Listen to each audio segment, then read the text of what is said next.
The wind rustled the brittle leaves strewn across St. Agnes Cemetery, their dance soft and aimless over the marble headstones. Julie stood stiff in her threadbare coat, its fabric clinging to her as if reluctant to let her face the morning cold alone. Her silver-streaked hair fluttered around her weathered face as she stared down at the gravestone that read, Robert Jonathan Greaves, beloved husband and father, 1958 to 2023. She traced the etched letters with trembling fingers. Her eyes glistened. "I don't know how much longer I can do this, Rob," she murmured, the words cracking as they left her mouth. "I wake up, sit in that empty kitchen, and wait for the phone to ring. Drew's too busy with that startup of his. Megan, she's always off in her own world." Her voice faltered. "They don't even ask if I'm eating, let alone if I can still pay for the house." Her shoulders shook as she laughed bitterly. "You'd say something ridiculous like, 'God will provide, Jules,' and I'd roll my eyes and call you a stubborn dreamer." She knelt, laying a single white lily on the damp earth. "But I'm losing it, Rob. My faith, my hope, everything. If something doesn't happen soon, I might be sleeping in the back of that rusty Buick." Her whisper fell into the breeze. She sighed and stood slowly, brushing the dirt from her knees. That's when she heard it. A soft snip, snip, the sound of pruning shears cutting through dead stems. She turned quickly and saw him, a young man in his early 30s, tall and quiet, his eyes soft and kind, handsome, curly, wavy shoulder-length hair, wearing a faded flannel and work gloves. He stood beside an older grave, trimming rose bushes with deliberate care. His gaze met hers for only a moment before he dipped his head in apology. "Didn't mean to startle you, ma'am," he said. "Just tending to the grounds." Julie clutched her coat tighter. "No, I didn't see you there. I was just..." She paused. "Talking." He offered a kind smile. "I understand." She blinked, unsure how to respond. "I'm Michael," he added, placing the shears into a worn leather pouch. "Been working here about a week now." She nodded politely and turned to leave, wiping her eyes. But before she took 2 steps, Michael's voice followed. "Julie." She froze. "How do you know my name?" He smiled gently. "You said it, just now, when you were talking to your husband." She glanced down, realizing she had. A moment of unconscious familiarity. "Don't worry, God got your back," Michael said, voice soft but sure. "He hears every word." Julie's mouth parted slightly. The wind shifted again, gentler now, almost warm. She stared at Michael, something in his tone strangely comforting, familiar. For a moment, she felt a sense of calmness. She couldn't put her finger on it, but there was something about Michael that seemed familiar. Julie smiled faintly, through tears. "Thank you, Michael." As she walked away, Michael returned to his roses, whispering softly, "You're not alone, Julie." And if anyone had been close enough to see it, they might have noticed the glow in Michael's face and his appearance. The atmosphere was dark and heavy, as if it resonated with what was happening inside her. Julie sat in her car for a long time, her mind racing. She didn't feel like going home to an empty house. She couldn't handle the memories of Robert. That house was the last thread connecting her to him. She drove aimlessly, stopping now and then in front of a familiar cafe near downtown. It was the same cafe she and Robert had frequented when they were newlyweds. Julie found herself walking toward the cafe. It all felt surreal. This place had witnessed their unfailing love. As she stood by the corner table, their favorite spot, Julie didn't notice the tears trickling down her face. "Is everything all right, honey?" came the voice of an elderly woman behind her. A bit embarrassed, Julie wiped her tears and smiled graciously. "Oh, it's nothing," she said. I just remember my Robert."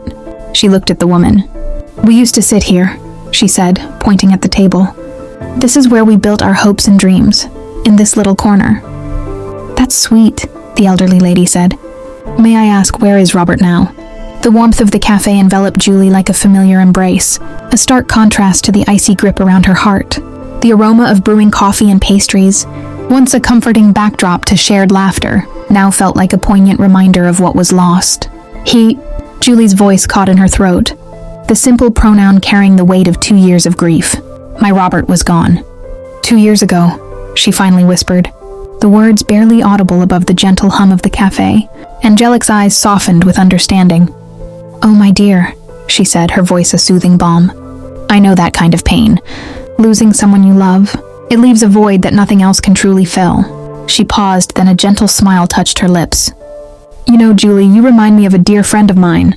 Her name is Abigail. She lost her husband a few years back as well. She understands that journey. The quiet battles and the moments when the memories feel, both like a treasure and a burden. A flicker of interest sparked within Julie's weary eyes. Someone who understands, she murmured, the thought offering a sliver of solace.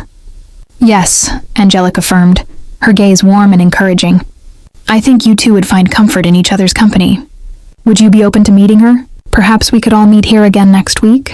A small, genuine smile touched Julie's lips for the first time that day. I would like that very much, Angelic. Thank you.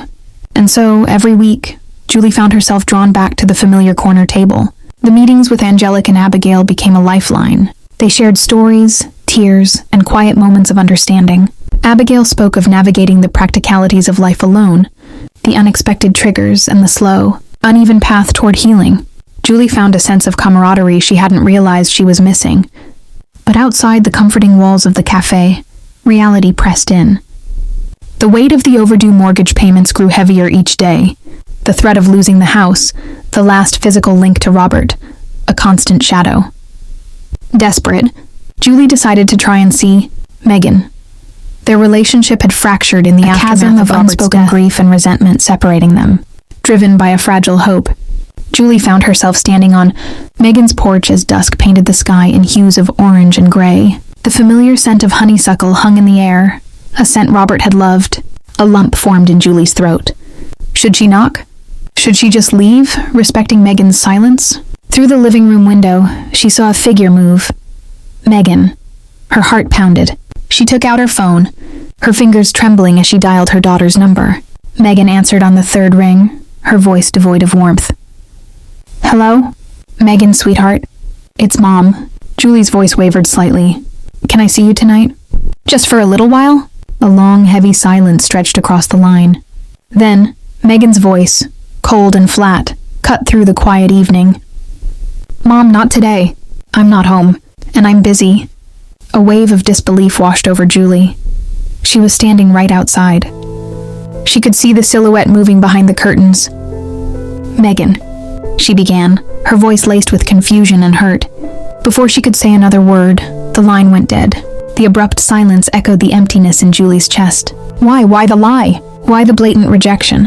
Julie stood frozen on the porch, the phone still pressed to her ear, the weight of her grief compounded by the sharp sting of her daughter's lie. The darkness around her seemed to deepen, mirroring the growing despair within. The house, the cafe, her own daughter, were all the anchors of her past slipping away. Julie looked down at her trembling hands, the wedding band still on her finger. The ache in her chest was unbearable. She knocked once softly. No answer. She waited. Julie's breath caught. Through the living room window, she could see her daughter's silhouette move across the room. A lie. Megan, she began, voice laced with confusion and hurt. Still nothing. Slowly, she turned and descended the steps, her legs numb, her spirit heavier than ever.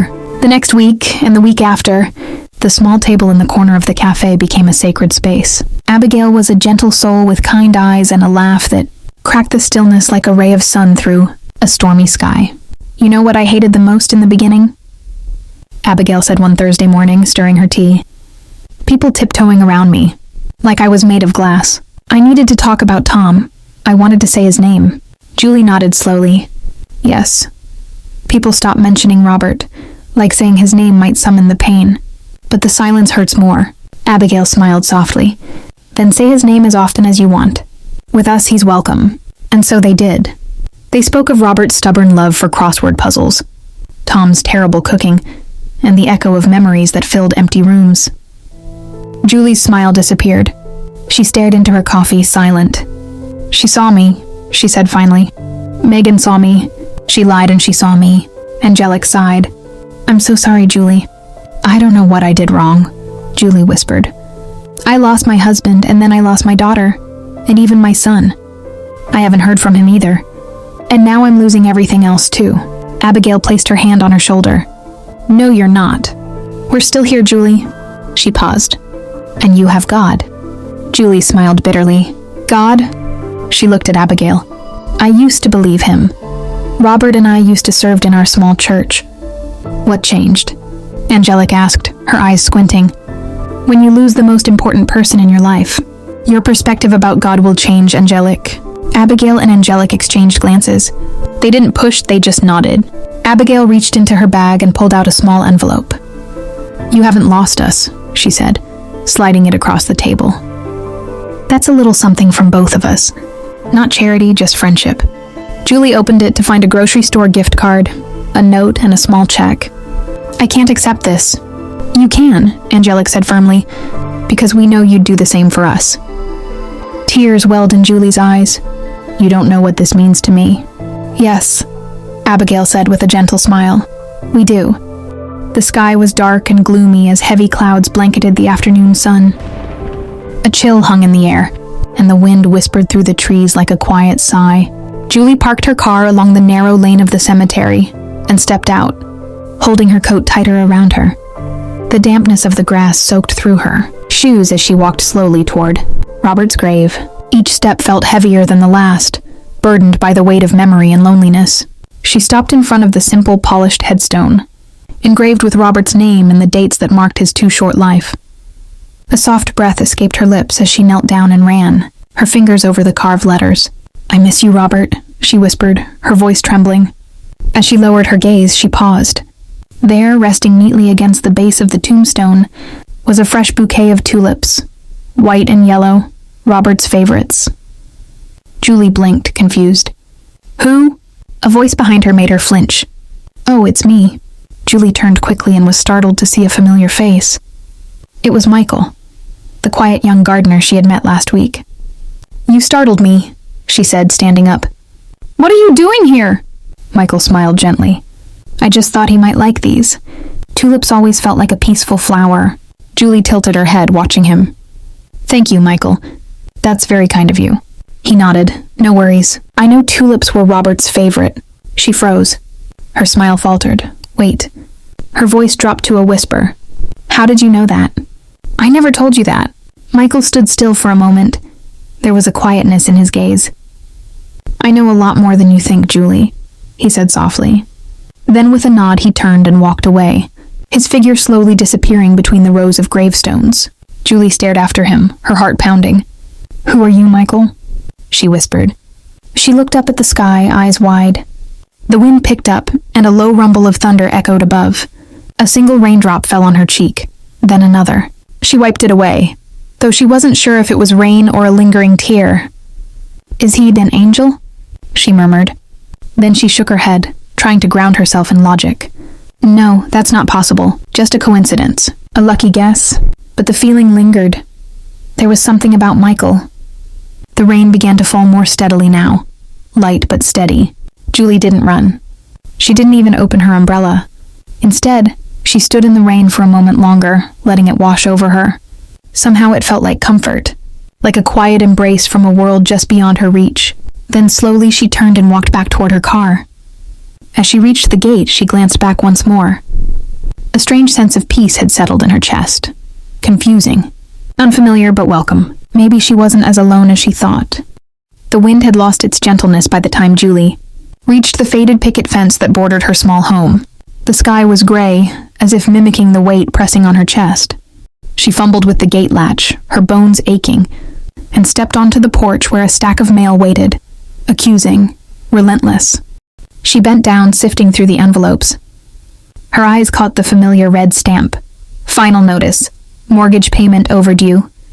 Her breath hitched. Another one marked immediate. Disconnection. Electricity, and then water. Service termination pending. Julie's fingers trembled as she clutched the mail to her chest. Her throat tightened. God. she whispered, voice raw. "I can't keep doing this." Inside, the house greeted her with a silent chill. She dropped the stack of mail onto the kitchen counter and picked up her phone, scrolling through her contacts until she landed on Megan and Drew's names. She dialed her daughter's number, but it went straight to voicemail. Then she gazed at Drew's name. She stared at it for a long moment before pressing call. 3 rings. Then his voice, rushed, annoyed. "Hey, Mom, what's up?" Julie inhaled shakily. "Drew, honey, Her voice cracked. "I just need a little help. The lights, the house. I'm drowning." There was a pause, then a sigh, sharp and impatient. "Mom, I told you things are tight. The startup's bleeding money. We can barely cover the mortgage on our place, let alone yours. I'm sorry, I just can't right now." "Drew, please, I'm not asking for much. I gotta go." The line went dead. Julie stared at the phone, her knuckles white. A sob escaped her lips. She sank into Robert's old recliner, the leather cracked and worn. The scent of his aftershave still lingered faintly, like a ghost. She pressed the phone to her chest, her tears falling freely now. "I gave them everything, Rob," she whispered. "And look where it got me." Her voice rose, sharp and broken. "Where are you, God? Where are you when I'm sinking?" She wept bitterly. Silence answered her. The room dimmed as the power cut out. The TV blinked off. The hum of the refrigerator fell silent. Even the thermostat gave up its quiet whir. Darkness. Julie sat there for what felt like hours, surrounded by a house that had grown cold in more ways than one. Finally, she rose, walked slowly to the coffee table, and pulled out the heavy photo album. She flipped through the pages. Wedding photos, baby smiles, beach vacations. Robert holding a baby Drew on his shoulders. A 5-year-old Megan smiling brightly after her recital. Her eyes caught a photo tucked behind the last page, one she hadn't seen in years. It was her, young, radiant, standing beside Robert on the front porch of this very house, holding a sold sign with joy lighting their eyes. Julie smiled bitterly. "We thought we had all the time in the world." In between the pages of the album, something fell, a rusty letter.